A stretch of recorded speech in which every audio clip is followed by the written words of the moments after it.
Have you ever felt like someone who's gone is still around? A scent that suddenly fills the air? A song that starts playing just as you were thinking about them? Or that quiet sense of presence, like they're still there watching over you? Maybe that's not just longing. Maybe it's real.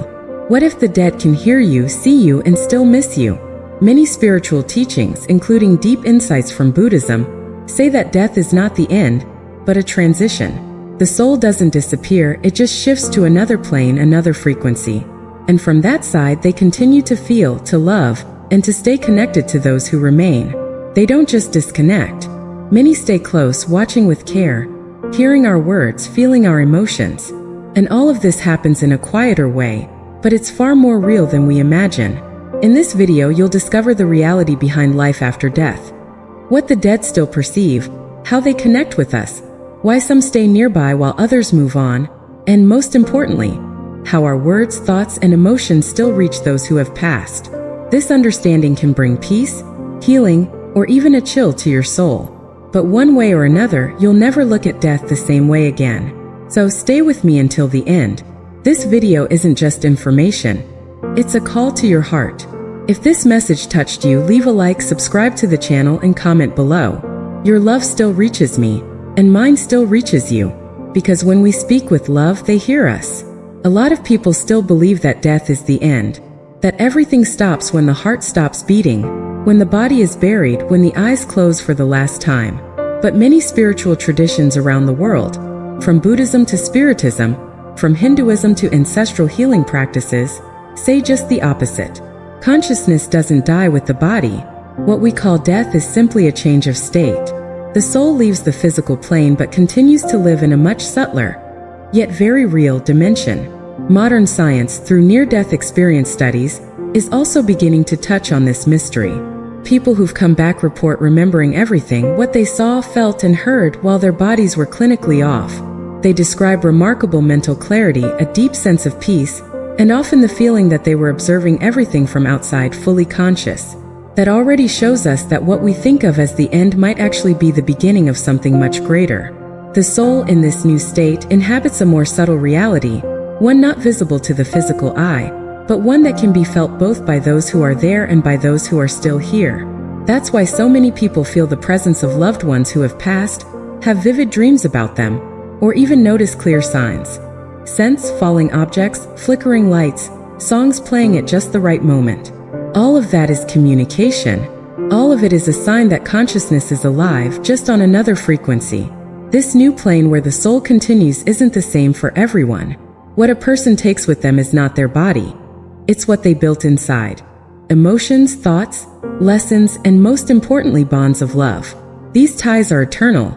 That's why a person's consciousness stays connected to the ones they loved. They see, hear, feel, and even if they can't interact the same way they used to, they remain present, often in ways far more intense than we can imagine. Accepting that consciousness survives physical death doesn't require blind faith. It requires awareness. The signs are there, the evidence is growing, and intuition confirms it. From that point on, we begin to realize that death is not a cutoff but a transition. And that changes everything. Especially when we think about those who have already passed, they're not completely gone. They've just changed location. Death shuts down the body's function, but it doesn't immediately erase the bonds between souls. For many who pass, the connection with important people in their life continues in a subtle, silent, and ongoing way for a while. That doesn't mean they're stuck, or wandering, or trying to interfere. It means there's a real field of perception where bonds are still felt, even across planes. Instead of a physical presence, what remains is a vibrational one. A heightened awareness of what's happening with those left behind, especially when there's emotional alignment or unresolved connection. This perception doesn't work like human senses. Spirits don't see the way the living do, don't hear like our ears hear, and don't communicate with words. It's a form of consciousness that picks up on energy, thoughts, intentions, emotions. That's why so many people report, in moments of grief or deep longing, sensations of presence, a chill, a strange silence, an unusual dream.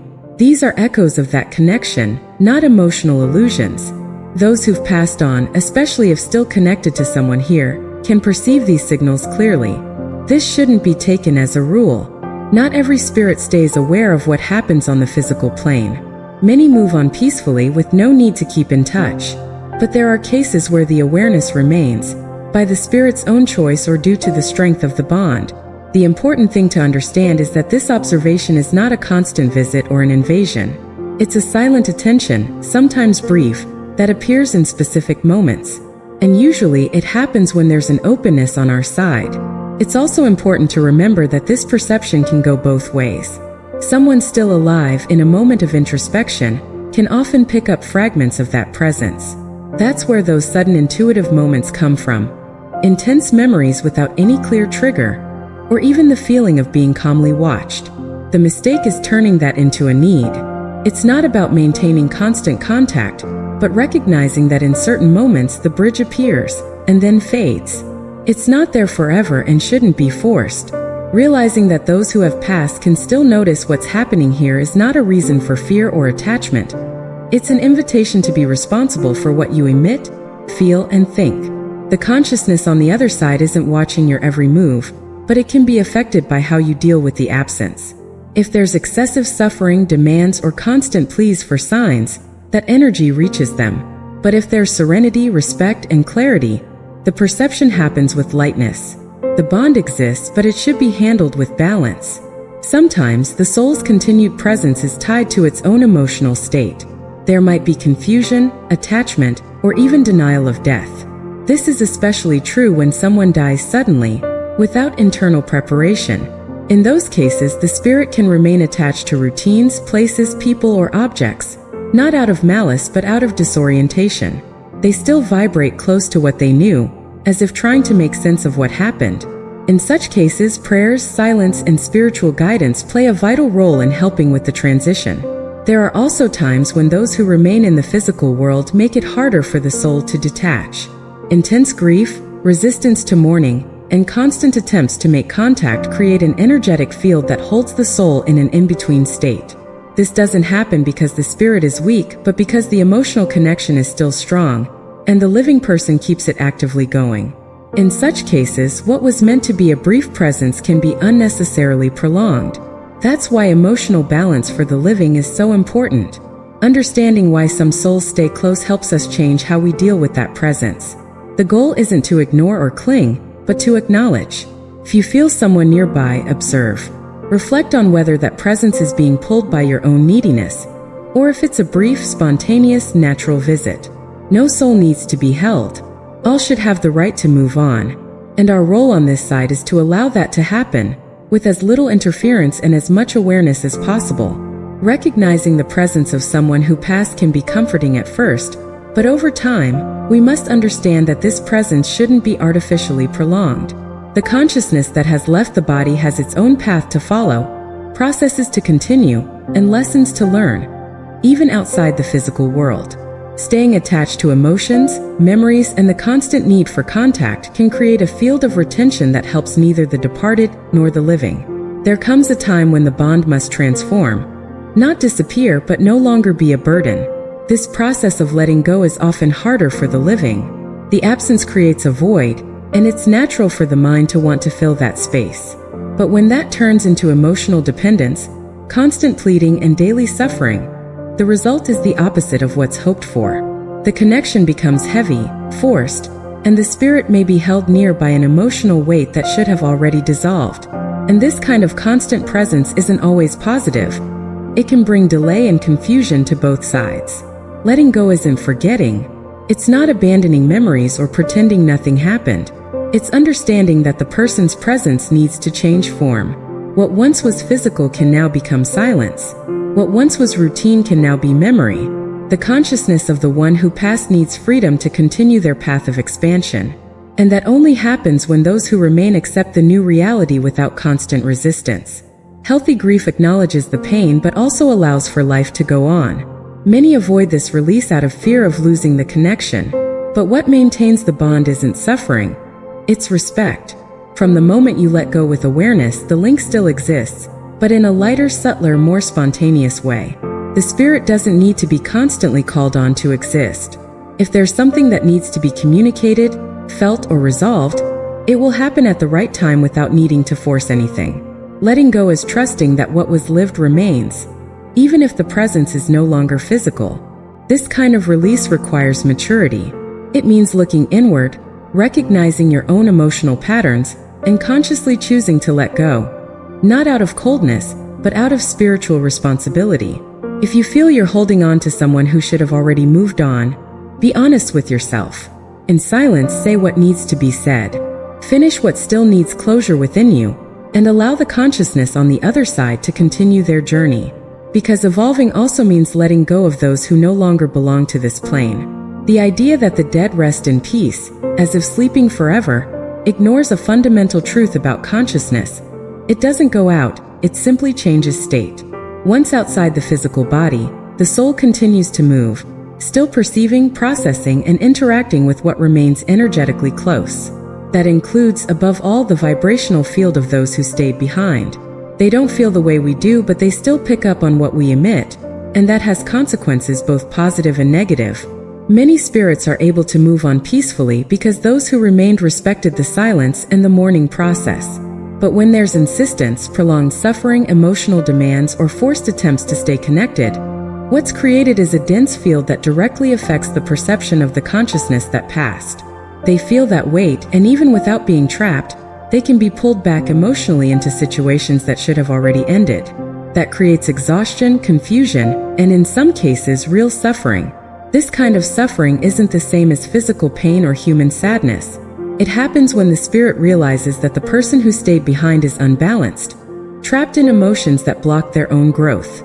There's a sense of helplessness, of limitation. They understand what's happening, but they know they can no longer act as they once did. And that creates a kind of spiritual tension, presence without action, perception without interference.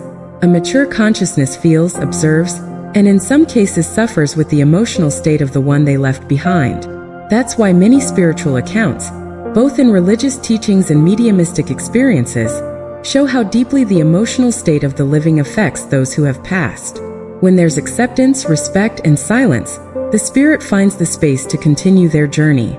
But when there's constant despair, promises to never move on, or exaggerated emotional dependency, the soul feels that call, and out of compassion may respond, even if that delays its own progress. The connection exists, so does the responsibility. On the other hand, a balanced relationship with someone who has passed can be beneficial for both sides. When there's sincere remembrance, words spoken with internal clarity, thoughts directed calmly, that energy reaches the other side as a sign of honor, not of burden. The soul that has moved on receives that energy as something strengthening, something that validates what was lived but doesn't demand a response. That's the difference between a healthy connection and a binding attachment. The first offers freedom. The second demands presence as if there were still an obligation. Those who pass on still perceive what truly matters. And that's why the best way to keep a genuine connection with someone who has died is not to beg for signs or live stuck in the past. It's to live with integrity, make conscious choices, and maintain emotional maturity. If there's something that needs to be said, say it, but with serenity. If there's something to be resolved inside yourself, resolve it, but without turning absence into an emotional crutch. Communication between planes does happen, but it's only clear when there is balance. And balance begins on this side. The connection with someone who has passed isn't a privilege reserved for mediums or spiritual initiates. It's available to anyone who keeps a clear intention and an emotionally balanced stance. However, this connection doesn't happen on demand, nor as an immediate response to a plea. It happens when there is alignment between what is emitted here and what can be perceived on the other side. It's a communication based on frequency, not effort. And to reach it, more important than calling is knowing how to position yourself with respect and awareness. Many make the mistake of turning the desire to feel someone's presence into a constant emotional need. They create invocation routines, try to interpret signs in everything, and end up living tied to the expectation of contact, as if that would prove the bond still exists.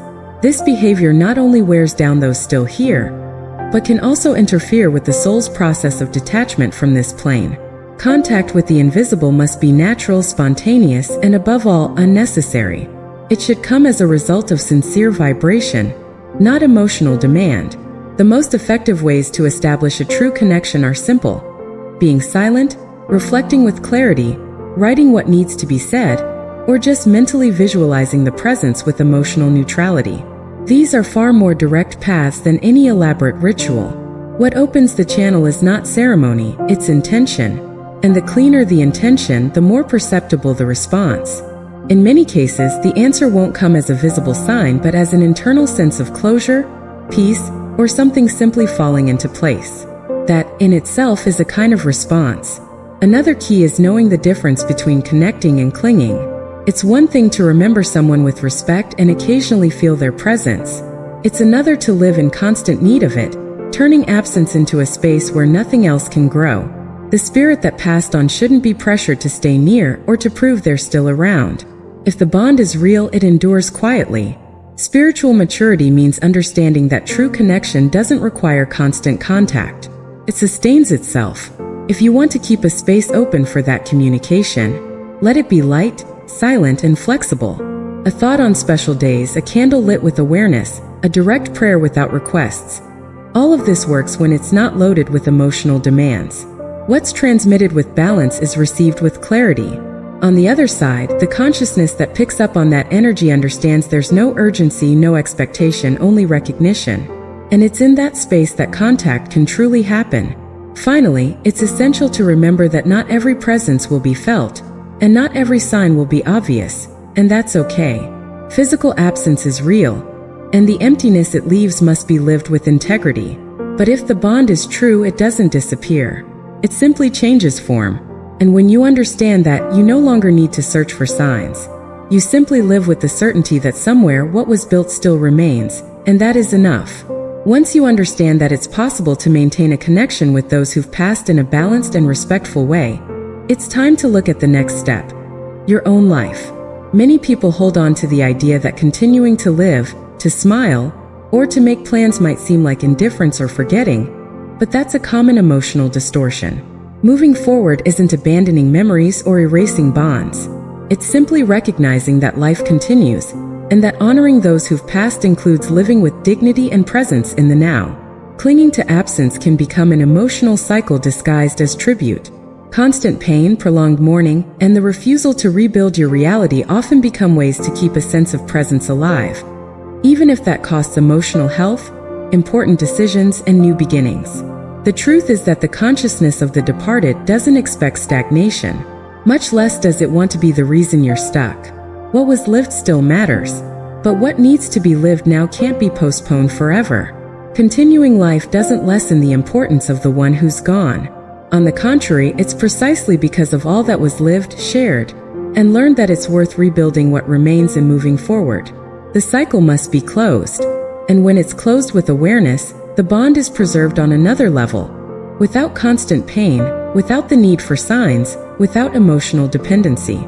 Just as a presence that exists in another plane, quiet but enduring, and that is stronger than any forced attempt at contact. Those who understand this stop searching outside for what is already integrated within. The need for contact dissolves and gives way to stability. The pain of loss makes space for the clarity of symbolic presence. Memories stop hurting and become part of the foundation. And it's at that moment that communication between planes becomes purer, not as something we seek, but as something that naturally happens when necessary and possible. Moving forward also requires courage. Courage to release what can no longer be changed, to accept that some answers won't come, and that certain reunions don't belong to this life. Courage to reorganize routines, silence internal demands, and allow yourself to live fully, even while missing someone.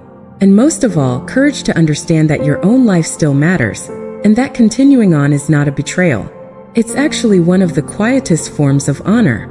The connection remains, but life must go on with both feet in the present. Because no matter how deeply the past marked you, it's in the now that you choose how to turn those marks into strength. And if you can live truthfully, even in absence, you'll realize that no real bond is ever lost. It only changes form and quietly continues alongside those who are mature enough to move forward. Losing someone close changes how we see life. No matter how much we try to prepare, the moment of parting always hits hard. And what comes after is a field of silence where we don't always know what to do with what we feel. But there's something that must be understood with maturity. Death doesn't end everything. It just changes the way existence is expressed. And understanding this changes not only how we deal with those who've passed, but also how we deal with ourselves. If you've lost someone and feel like you haven't moved on, stop blaming yourself. The pain of absence doesn't follow a schedule, but it also shouldn't be fed endlessly. Suffering must give way to adaptation. You don't need to forget, erase, or replace, but you do need to reorganize your life from what remains. And that means accepting that, even without physical presence, your story is still unfolding. The bond remains, but now you're the one who continues, and that is your responsibility. If, on the other hand, fear of death paralyzes you, whether from the idea of your own passing or the possibility of losing someone, the path is different. You need to face what you truly fear. Death itself isn't the problem. What frightens you is what you've projected onto it. Pain, loneliness, ending, emptiness. But all of these are human interpretations of something that, in essence, is just transition. You can't control it. What you can do is prepare internally for what will inevitably come. The more resistance you have, the more pain you bring upon yourself. The truth is, thinking about death with maturity is an exercise in freedom. It frees you from urgency, pressure, and the illusion of permanence. It makes you value what's alive now. It forces you to make more conscious choices. And more than anything, it helps you understand that the bond with someone you love doesn't depend on physical presence.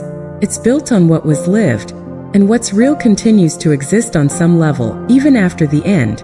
If you feel that the absence still hurts too much, or that the fear of loss still rules your mind, maybe it's time to face those feelings head-on without running. Not to get rid of the pain, but to reorganize it. Life will continue with or without answers.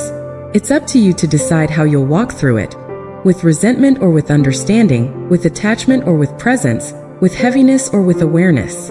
You don't need to fully understand death to respect it, and you don't need all the answers to accept that it's part of the cycle. You just need to remember that as long as you're here, life is still asking something of you, and that in itself is reason enough to move forward, with more courage and more truth. If you made it this far, it's because something inside you recognized what was said. Maybe because of longing, maybe out of fear, or simply because you feel these topics can no longer be ignored. Death exists. Loss is real. But what we do with that while we're alive is what defines the weight or the lightness of our path. Understanding isn't the goal.